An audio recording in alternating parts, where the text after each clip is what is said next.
திரைப்பட ரசிகர் பெருமக்களுக்கு வணக்கம். நான் ஆர்கே கண்ணன். எப்படி இருக்கீங்க? நல்லா இருக்கேன். தரைப்படை படத்தில் நீங்க நடிச்சதா சொன்னீங்க, அதை பத்தி கொஞ்சம் சொல்லுங்க. தரைப்படை படத்தோட இயக்குனர் வந்து ராம் பிரபா, நல்ல இயக்குனர். ராம் கோபால் வர்மா சாரோட உதவியாளர் அவரு. இந்த படம் ஷூட்டிங் நடக்கும்போது அண்ணன் எனக்கு ஃபோன் பண்ணி அதில் ஒரு கேரக்டர் இருக்கு வந்து நடிங்கன்னு சொன்னாரு. அதே மாதிரி நான் போய் அதில் ஒரு கேரக்டர் நடிச்சிருக்கேன். படம் ஓப்பனிங்ல இருந்து எந்த வரைக்கும் பிரமாதம் நல்லா பண்ணிருக்காங்க.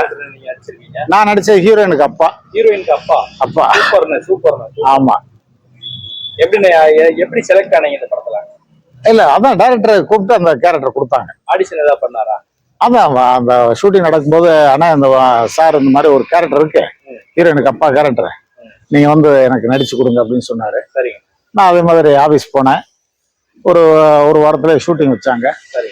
நான் போயிட்டு அந்த கேரக்டர் ஆடியன்ஸ் இந்த படத்தை எப்படி ரசிக்கிறாங்க? நல்லா ரசிக்கிறாங்க. படத்தை ரொம்ப அருமையான ரசிக்கிறாங்க. ஆக்ஷன் கதை, முழுக்க ஆக்ஷன் தான். ஏன்னா ராம் கோபால் வர்மா சாரோட அசிஸ்டன்ட்ன்றதுனால கதை வந்து அந்த மாதிரி பேட்டர்ன் கதை. ஆமா, முழுக்க ஆக்ஷன் கதை தான்.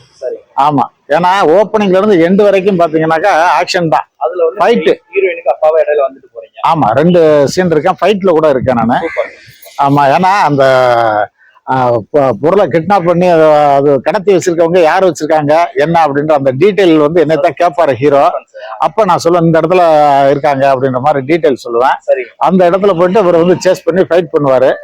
அங்க என்னோட பொண்ணை கடத்தி வச்சிருப்பாங்க, அந்த பொண்ணையும் வந்து கூப்பிட்டு வருவாரு, மீட்டு கூப்பிட்டு வருவாருன்ற மாதிரி தெரியல. அந்த விஷயங்கள்லாம் பண்ணிருக்காங்க. நேயர்களுக்கு இந்த படத்தை தியேட்டர்ல வந்து பார்க்கணும். சினிமா வந்து நல்லா எடுத்திருக்காங்க. நீங்க எல்லாம் வந்து ஆதரவு கொடுக்கணும்னு உங்களை அன்போடு கேட்டுக்கிறேன். நன்றி, வணக்கம்.